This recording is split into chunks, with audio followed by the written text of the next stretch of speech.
Dalam ilmu antropologi sendiri, semiotika sangat penting dan wajib dibahas karena semua aktivitas manusia merupakan sebuah tanda. Dan semiotika sendiri merupakan ilmu tentang tanda. Sudah penasaran kan mengenai semiotika?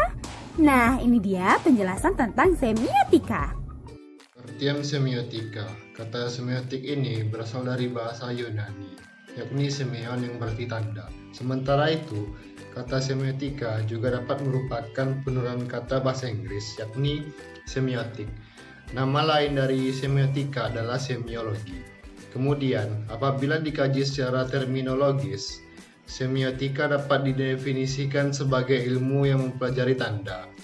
Tanda itu sendiri dianggap sebagai suatu dasar konvensi sosial dan memiliki sesuatu makna tertentu. Dalam pandangan Zuss, segala sesuatu yang dapat diamati atau dibuat teramati dapat disebut tanda, dan tanda terbatas pada benda. Semiotika adalah sebuah disiplin ilmu dan metode analisis yang dapat mengkaji tanda-tanda yang terdapat pada suatu objek untuk diketahui makna yang terkandung dalam objek tersebut. Semiotik terdiri atas kumpulan teori tentang bagaimana tanda-tanda mempresentasikan benda, ide, keadaan, situasi, perasaan, dan kondisi luar tanda-tanda itu sendiri. Semiotik menjadi salah satu kajian, bahkan menjadi tradisi dalam teori komunikasi. Semiotik merupakan sekumpulan teori tentang bagaimana tanda-tanda mempresentasikan benda, ide, dan perasaan kondisi di luar tanda-tanda itu sendiri. Menurut Little John, dalam bukunya Teori Komunikasi, Theories of Human Communication, edisi 9, semiotik bertujuan untuk mengetahui makna-makna yang terkandung dalam sebuah tanda atau menafsirkan makna tersebut sehingga diketahui bagaimana komunikator mengkonstruksi pesan. Macam-macam semiotik berdasarkan pada lingkup pembahasannya. Maka semiotik ini dapat dibedakan menjadi 3 macam, yaitu yang pertama ada semiotik murni atau pure. Semiotik ini yakni yang membahas mengenai filosofis dari semiotik dari itu sendiri berkaitan dengan metabahasa. Terus yang kedua ada semiotik deskriptif, yakni semiotik yang lingkup pembahasannya adalah tentang semiotik tertentu berupa sistem tanda tertentu dan bahasa tertentu, kemudian dijabarkan secara deskriptif. Terus yang ketiga yaitu ada semiotik terapan. Sesuai dengan namanya, maka lingkup pembahasan dalam jenis semiotik ini adalah membahas mengenai penerapan dari semiotik itu sendiri pada berbagai bidang atau konteks tertentu, misalnya yang berkaitan dengan sistem tanda sosial, komunikasi, sastra, periklanan, film, dan lain-lain.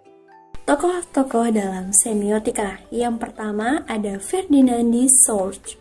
Ferdinand de Saussure dikenal sebagai bapak semiotika modern yang membagi-bagi relasi antara penanda atau signifier dan petanda atau signifier berdasarkan konvensi yang disebut dengan signifikansi. Menurut Saussure, semiotika adalah kajian yang membahas tentang tanda dalam kehidupan sosial dan hukum yang mengaturnya. Beliau sangat menekankan bahwa tanda itu memiliki makna tertentu karena sangat dipengaruhi oleh peran bahasa.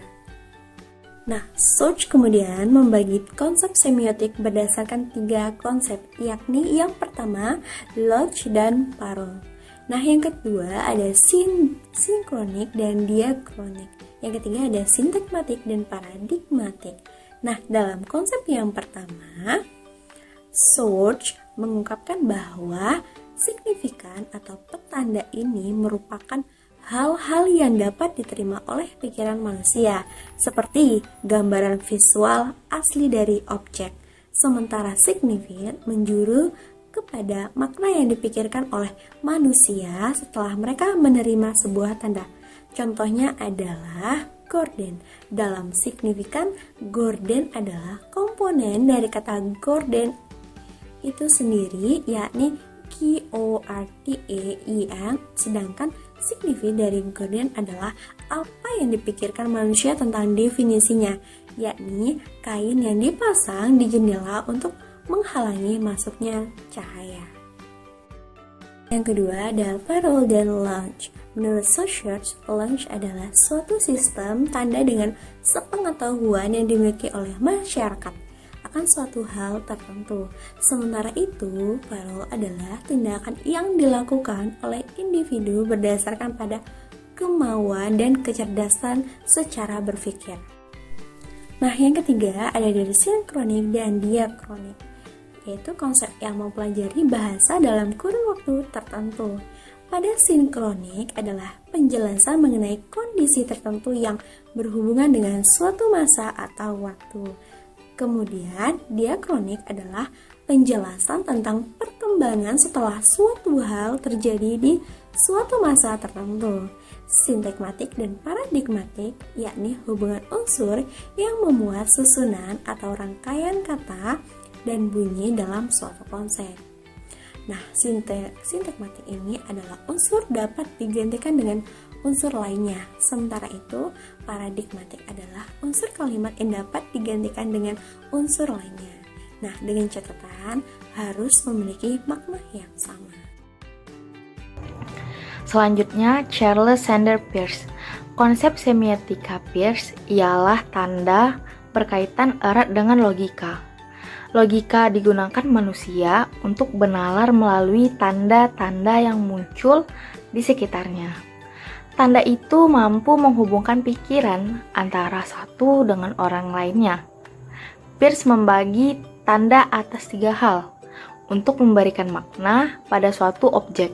3 hal tersebut ialah icon, indeks, dan simbol. Icon adalah gambar visual yang memiliki kemiripan antara bentuk, tanda, dan objek yang ditunjukkan. Contohnya, objek dari seekor sapi. Maka icon dari objek ini dapat berupa gambar sapi, sketsa sapi, patung sapi, atau foto dari sapi. Mereka memiliki persamaan, yaitu menggambarkan seekor sapi. Kedua, indeks. Indeks adalah tanda yang menunjukkan atau mengisyaratkan suatu objek tertentu. Hubungan dari tanda dan petanda bersifat sebab akibat dan mengacu pada fakta yang ada. Contohnya nih, objek seekor kucing. Indeksnya ialah suara kucing atau gerak kucing yang menandakan bahwa objek yang tengah dibicarakan tersebut adalah kucing. Orang yang melihat dapat dengan cepat menangkap maksud yang ingin disampaikan. Simbol sendiri adalah tanda yang menunjukkan pada hubungan tanda dan petanda yang alamiah. Contohnya nih, langsung saja merujuk pada objek yang dibicarakan yang sudah melewati pemahaman yang ada di masyarakat. Contohnya gambar sebuah masjid. Maka tanda ini simbolisasi dari umat Islam. Yang berikutnya ada Roland Barthes. Roland Barthes termasuk dalam jajaran tokoh besar di dalam dunia semiotika. Menurutnya, semiotika adalah ilmu yang digunakan untuk memaknai suatu tanda, yang mana bahasa juga merupakan susunan atas tanda-tanda yang memiliki pesan tertentu di dalam sebuah masyarakat.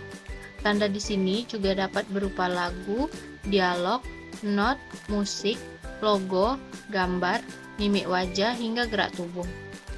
Beliau mencetuskan model analisis tanda signifikansi menjadi 2 tahap, atau biasanya disebut two order of signification. Kemudian beliau membagikannya lagi menjadi denotasi dan konotasi.